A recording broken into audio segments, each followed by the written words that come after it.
My name's Brianna, and I'm a mom of two of a 2-year age gap, and I'm going to tell you what nobody tells you about this age. Okay, Brianna, you're completely right, first of all. In case you haven't seen a video, go check it out. But she essentially talks about that what no one tells you about this age gap is that for years probably after you're having your second one, you are just constantly trying to avoid catastrophe and your kids pretty much like putting themselves in danger or putting each other in danger.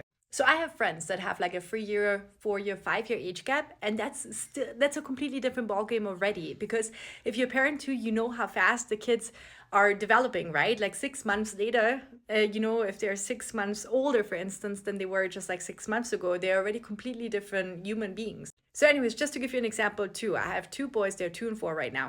And right now, my older one, he just started learning or is learning to ride the bicycle, right? He's almost there. So he wants to take his bicycle everywhere, right? Like, for instance, yesterday we parked at the parking lot to essentially cross a street, a super busy street, and then walk around to like the playground where we wanted to meet some friends.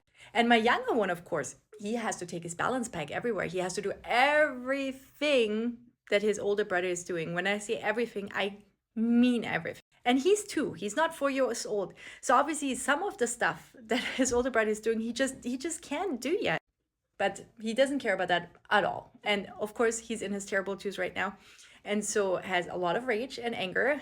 Is also different from his older brother, but so it's very hard to negotiate with him. I have to use hostage negotiation tactics sometimes, and I literally listened to a hostage negotiation book expert that like was negotiating with hostages back when he worked at the FBI. But I digress.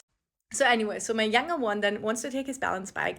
He doesn't know, he knows even less than my older one about street rules. I'm obviously trying to teach them, right? I'm trying to teach my older one as well.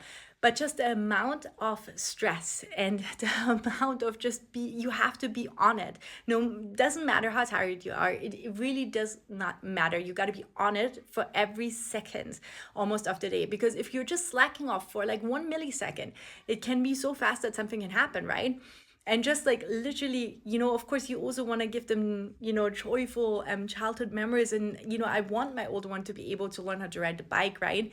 And so yeah, just like that, kind of navigating these situations and these moments.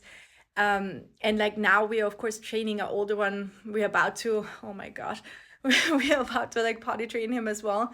And listen, if you're a fellow parent who can give me some tips, I have no idea. Because how on earth I will have to negotiate with my older one every time we're out and about and my young one has to go potty. Now I have to negotiate with my older 4-year-old to come with me, and that will always be probably, yeah, oh boy. Anyways, so essentially, yeah, that's something that I feel like no one told me about the age gap. On the other hand, I mean, they are like best buddies, like they definitely are also, and I can see how they just love playing together for like long periods of time. But then also just for us parents right now, because they usually when we go out they run in opposite directions, or and I don't have like eyes on the back of my head. It's a challenge. Yes, I heard it does get easier if you have older kids already. Let me know, because right now we're just surviving. We're just surviving.